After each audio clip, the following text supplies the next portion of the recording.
My name is Marlene Avery. I'm 72 years old. The first sound of the new year wasn't fireworks, but my son's voice in the kitchen. I heard it through the half-open door, soft and sharp against the hum of the refrigerator. "Let's get rid of her tonight," he whispered. I stayed still on the couch, my breathing shallow beneath the wool blanket. From where I lay, I could see the faint reflection of the kitchen light on the polished floor. Paige's slippers brushed quietly as she moved around, opening a cabinet, clinking a spoon against a cup. "Are you sure?" she murmured. "She's fading fast. The doctor already thinks it's dementia. After tonight, we'll make it official." The kettle began to whistle. I closed my eyes, letting the sound fill the room, hiding the small tremor that ran through me. My heart didn't race anymore, not like the first time I'd overheard them. Now I was prepared.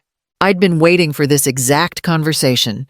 Behind the sugar jar on the counter, a tiny red light blinked once. The camera had been running since dawn. Paige poured the tea. I could smell the chamomile. Sweet and faintly metallic. I counted the steps as she walked closer, each one tapping softly across the old pine floorboards. "Happy New Year, Marlene," she said gently. "I made your tea. It'll help you rest." I opened my eyes, let them blur just enough to sell the act, and smiled. "You're very kind, dear." My voice came out thin, the way she expected it to. She set the cup on the side table and glanced toward Eric, who lingered by the door, pretending concern. I watched them through my lashes, the way he avoided my gaze, the way she straightened his collar like a prize she owned. When they finally left the room, I sat up slowly and looked at the untouched cup. The steam curled upward like a small warning. I took out my phone from beneath the pillow, opened the hidden camera feed, and checked the playback time. Everything was there, the whisper, the words, the tea. Outside, Charleston was still quiet, the city wrapped in morning fog. Church bells rang faintly somewhere near the Battery. I'd lived in this house for 40 years, long enough to know every creak and echo, long enough to know when something sacred had turned dangerous. I closed the app, slid the phone into my robe pocket, and whispered to myself, "Happy New Year." Indeed. Tomorrow, I'd decide what to do with the proof. 6 months earlier, the house had smelled of lilies and damp earth. Henry's funeral had ended only hours before, and the casseroles from neighbors still crowded the kitchen counter. I remember standing by the window, staring at the magnolia tree he planted the year we were married. The blooms had started to fall, white petals scattered like small notes of farewell across the grass. Eric arrived just before dusk, his arm around Paige's shoulders. He didn't knock, he never did. "Mom," he said softly, eyes glossy with grief and something else I couldn't name. "You shouldn't be here alone." I almost laughed.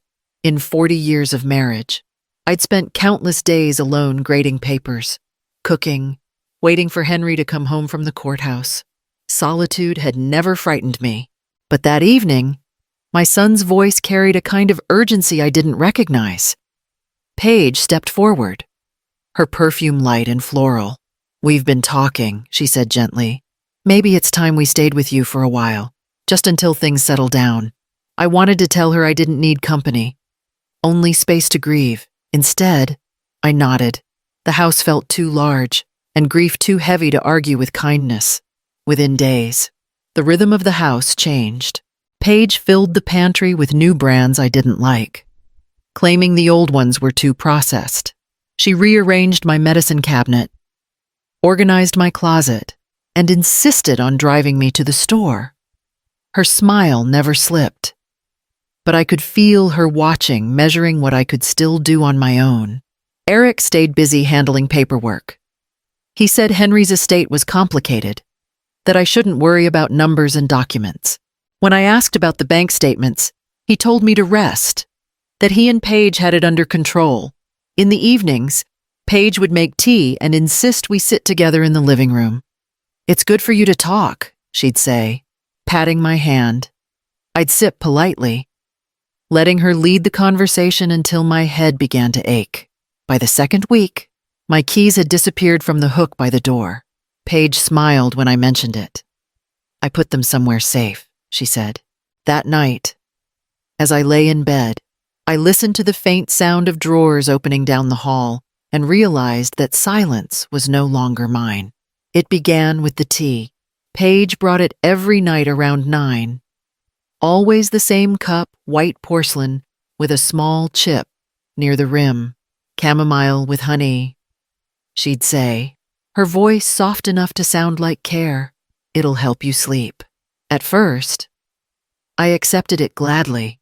Sleep had been hard since Henry died. The house creaked differently without him. But within a week, I noticed small things. I'd forget where I left my reading glasses or why I walked into a room. One afternoon, I found the oven still warm and couldn't remember if I'd baked anything at all. Paige noticed before I said a word. "Don't worry," she murmured, squeezing my shoulder. "It happens to everyone your age." Eric nodded in quiet agreement, his eyes full of pity that felt rehearsed. "You've been under a lot of stress. Mom, maybe you should see someone." He had already arranged an appointment with a doctor, a neurologist Paige knew through a friend. The office was bright and impersonal, the kind of place where smiles felt like strategy. I answered the memory tests as best I could, though the words slipped away faster than usual. The doctor smiled sympathetically, scribbling something on his clipboard. "It may be early cognitive decline," he said, "but we'll monitor it." Paige drove me home in silence. When we pulled into the driveway, she touched my arm. "You'll be all right," she said. "We'll take care of everything." That night, she brought the tea again. I hesitated before drinking, but her expectant eyes stayed on me, her hand resting lightly on the back of my chair. The honey was thicker this time, clinging to my tongue. Later, as I drifted into sleep, I thought I heard her voice from the hallway, soft, low, and certain. "It's working," she whispered. The next morning, I couldn't remember what she meant. It happened on an ordinary Thursday afternoon. Paige was standing by the counter talking to the pharmacist on speakerphone while sorting through the mail. I was sitting at the table, half listening, half lost in thought, when I heard her say it. "Yes, refill the lorazepam too. Mom takes one every night with her tea." My hands froze around the teacup. I'd never taken lorazepam in my life. Paige hung up quickly when she realized I was looking at her. "Oh, that was for me," she said, forcing a laugh. "Just mixed up the bottles again." Later, I checked my pharmacy profile. A new lorazepam prescription had been added last month by a telehealth provider I'd never seen. You know how easy it is to forget things these days. Her tone was light, but I saw the flicker in her eyes, the calculation, the fear of having said too much. She changed the subject fast, asking if I wanted soup for lunch, and I pretended not to notice. But inside, something sharp and cold settled in my chest. That evening, she brought the usual cup of tea, steam curling in the lamplight. I smiled, thanked her, and waited until she left the room. Then I carried the cup to the sink and poured it out slowly, watching the pale liquid swirl down the drain. For the first time in months, I slept without it. When I woke, the light through the curtains looked clearer, the air less heavy. My thoughts moved quickly again, crisp and ordered, the way they used to when I stood in front of a classroom. The fog that had wrapped itself around my mind was gone. Down the hall, I could hear Paige humming as she prepared breakfast. The sound no longer soothed me. It scraped. I sat up, testing my memory, running through names, dates, old case files I used to teach. Nothing slipped away this time. I realized, with a quiet certainty, that whatever was wrong with me hadn't come from age. It had come from that cup. By the next morning, I had a plan. When Paige entered the kitchen, I made sure to squint at the clock and ask what day it was. Her shoulders relaxed instantly. "Thursday." "Mom," she said sweetly, "don't worry. I already set your pills out." I thanked her and stirred my oatmeal as though my thoughts were sluggish again. Pretending came easier than I expected. Years of teaching had trained me to keep a straight face while watching for the smallest slip in others. That afternoon, when she went grocery shopping, I searched the drawers until I found what I needed, a small digital recorder I'd used years ago for lectures. I charged it, slipped it into the pocket of my robe, and waited. The next morning, as she brewed my tea, the recorder was already running. Paige hummed, talking softly to herself.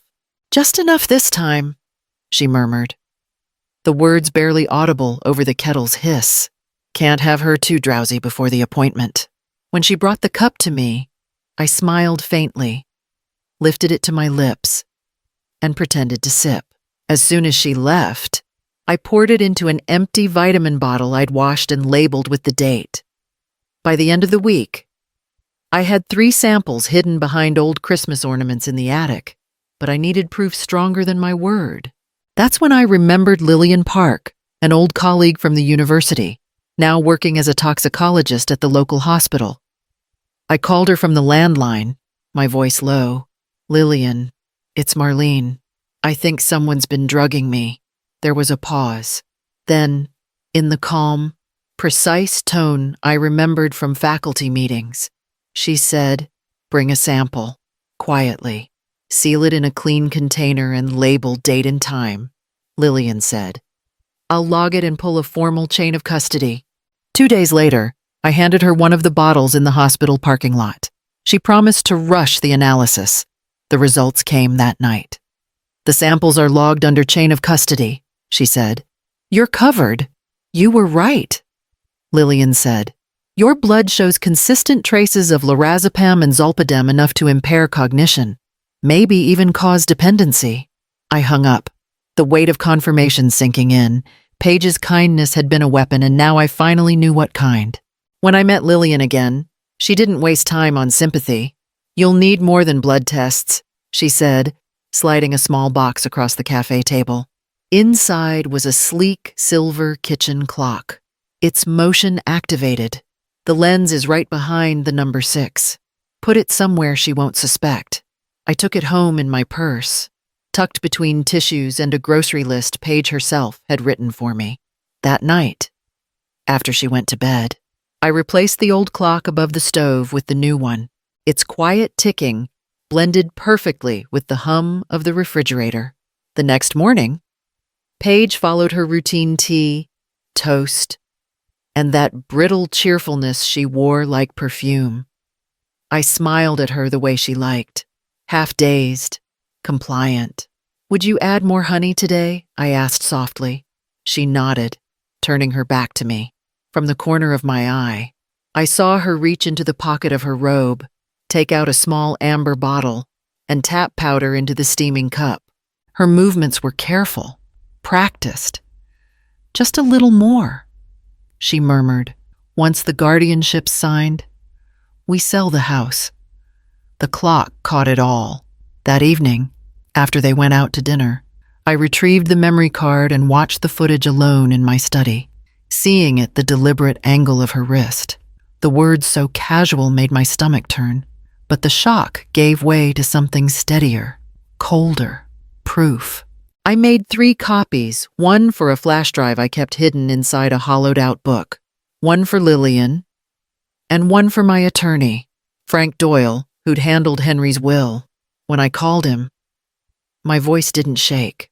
"I need you to hold something for me," I said, confidentially. By the time Paige returned home, humming and radiant from her evening out, the files were already backed up in 3 locations. She handed me another cup of tea. I smiled, let it cool, and set it aside.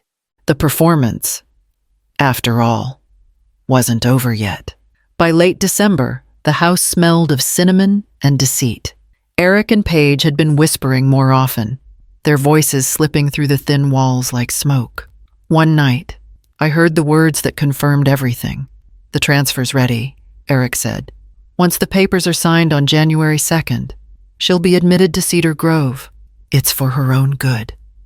Paige's reply was colder. Good. The house sells faster without her around. I sat perfectly still in my chair. The same blanket around my shoulders they thought I needed for comfort. I had spent a lifetime listening to students lie their way through excuses. I recognized that same tone now. They weren't protecting me. They were eliminating an obstacle.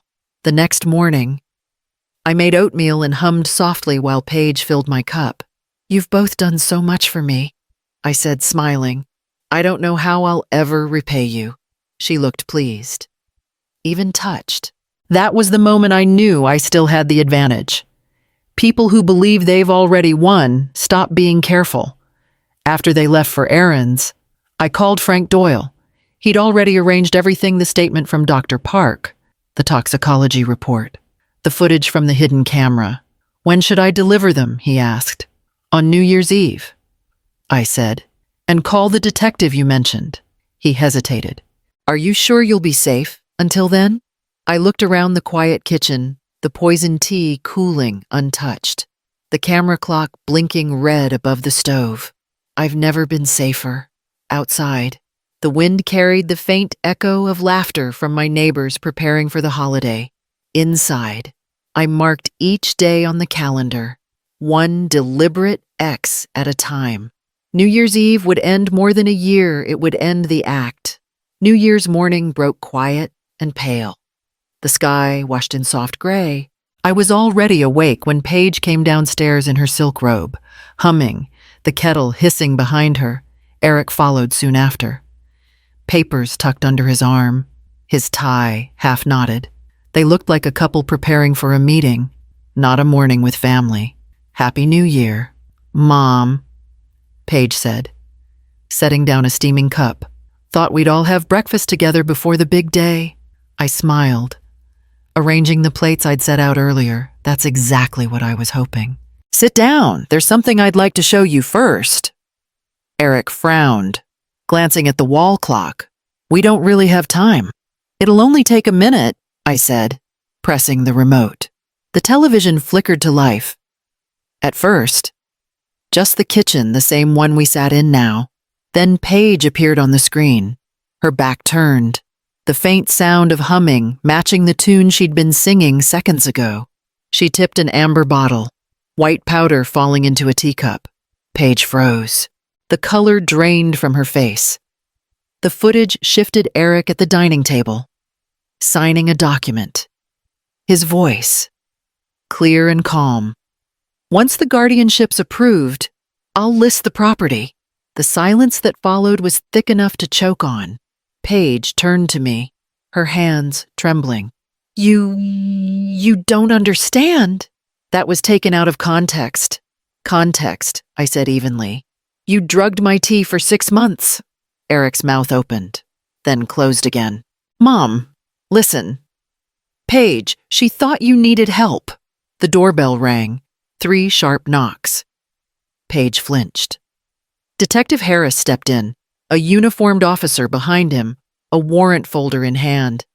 "Mrs. Avery, we have a warrant," he said, her face steady, professional.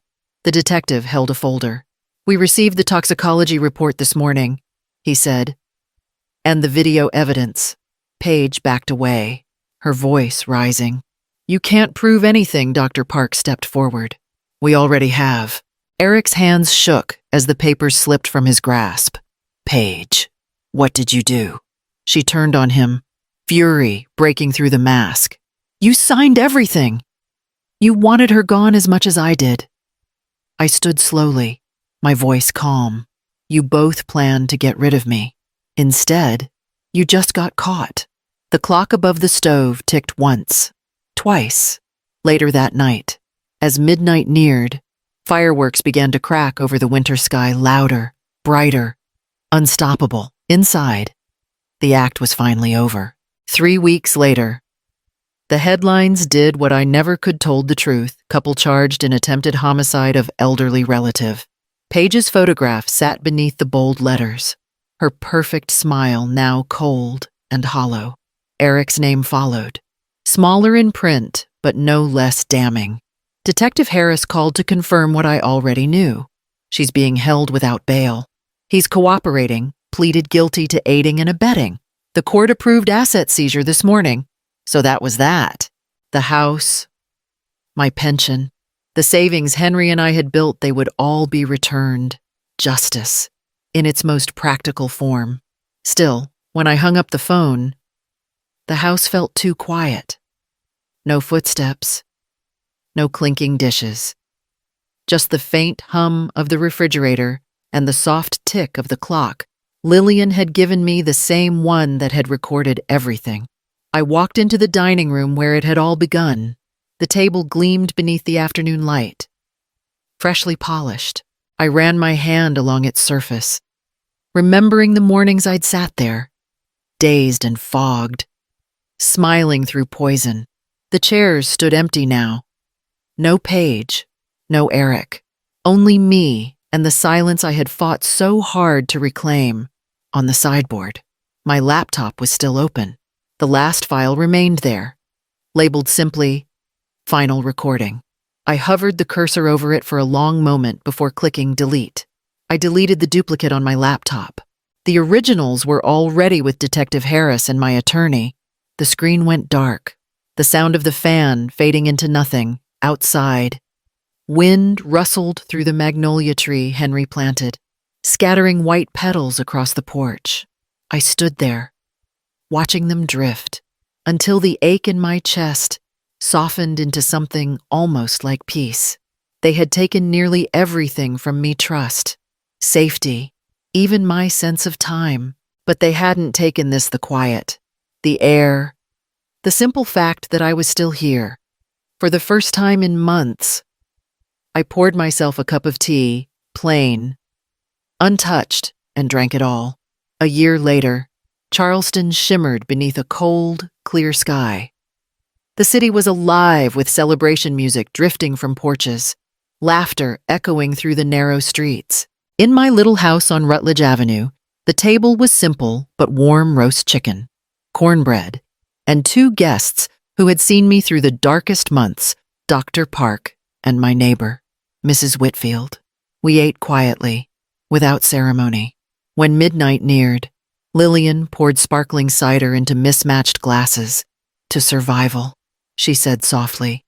I smiled and raised mine in return. When the first fireworks cracked above the harbor, I slipped outside, wrapping a shawl around my shoulders. The night smelled of salt and wood smoke. Red and gold light bloomed over the water, mirrored in the quiet windows of my home. I held a cup of real tea, nothing hidden, nothing poisoned, and breathed in the steam. Last year, I whispered, they planned to get rid of me. Another burst of color lit the sky. This year, I got rid of them. The magnolia tree swayed gently in the breeze. I reached for the porch light switch and turned it off, not from fear, but because I no longer needed it to stay awake. The night was bright enough on its own.